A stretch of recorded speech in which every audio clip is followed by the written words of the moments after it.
رات کے 10 بجے ویڈیو کے ذریعے آپ سب سے بات کروں گا. اپنا لائمل دینا چاہتا ہوں کہ ہمیں بحیثیت قوم ہمیں کیا کرنا چاہیے. اس کیا چپ کر کے برداشت کرنا چاہیے یا اپنی آواز اٹھانی چاہیے اس کے خلاف. سب سے پہلے میں اپنی ساری قوم سے جو آج بات کرنا چاہتا ہوں وہ یہ کہ سارا جو ہمارے خلاف سازش ہوئی تھی، جو ساری عدم اعتماد ہوئی تھی، جس وجہ سے ہمارے جو اتحادی ہمیں چھوڑ کے گئے تھے اور جو پھر ہمارے لوگ لوٹا ہوئے تھے، ان سب نے ایک چیز کہی تھی کہ جناب بہت مہنگائی ہو گئی، ہمارے سے حلقوں میں جایا نہیں جا رہا، بڑی حکومت نااہل ہے.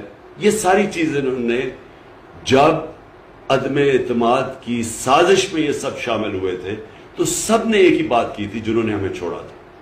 ہمارے مخالف نے بھی یہی بات کی تھی. آپ ان کی سٹیٹمنٹس پڑھ لیں، یہ سارے ان کے پی ایم ایل اور پیپلز پارٹی کے لیڈرز اور فضل الرحمان سب ایک ہی بات کر رہے تھے کہ بہت مہنگائی ہو گئی، ملک تباہ ہو گیا، اس نااہل حکومت کو گرانا چاہیے. یہ ہم نے ساری باتیں سنی. وہ میڈیا کے لوگ جو ان کی ساری پشت پہ کھڑے تھے، ساروں نے ایک ہی بات کی، مہنگائی. تو آج میں اپنی قوم کے سامنے حقائق رکھنا چاہتا ہوں. پہلے تو میں پھر سے اپنی قوم کو بتانا چاہتا ہوں کہ اللہ الحق ہے، سچ کا خدا ہے. اس کا بار بار وعدہ آتا ہے کہ سچ سامنے آئے گا، زیادہ دیر سچ چھپتا نہیں ہے. 3 سال ہم نے یہ ساری چیزیں سنی. جو بھی لوگ اس سازش میں ملوث تھے، مقصد کچھ اور تھا. پاور میں آ کے نہ ان کو سمجھ آئی کہ معاشرت کو کیسے سنبھالنا ہے، نہ ان کو سمجھ آئی مہنگائی، جو مہنگائی کا شور بچا، مہنگائی کا میں نے آپ کے سامنے بتا دیا. مقصد ان کا صرف ایک تھا، NRO2 لینا.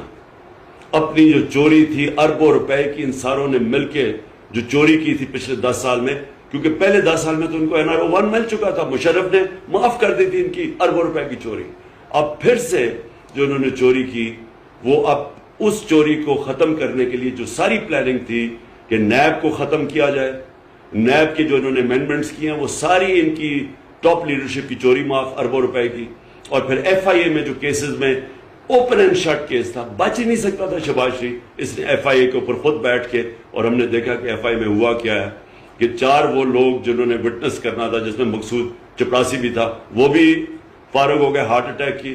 ایک انویسٹیگیٹر ڈاکٹر رضوان مر گیا ہارٹ اٹیک سے، اور ایک کو ہارٹ اٹیک ہوا جو کہ اس وقت آخر میں ہسپتال میں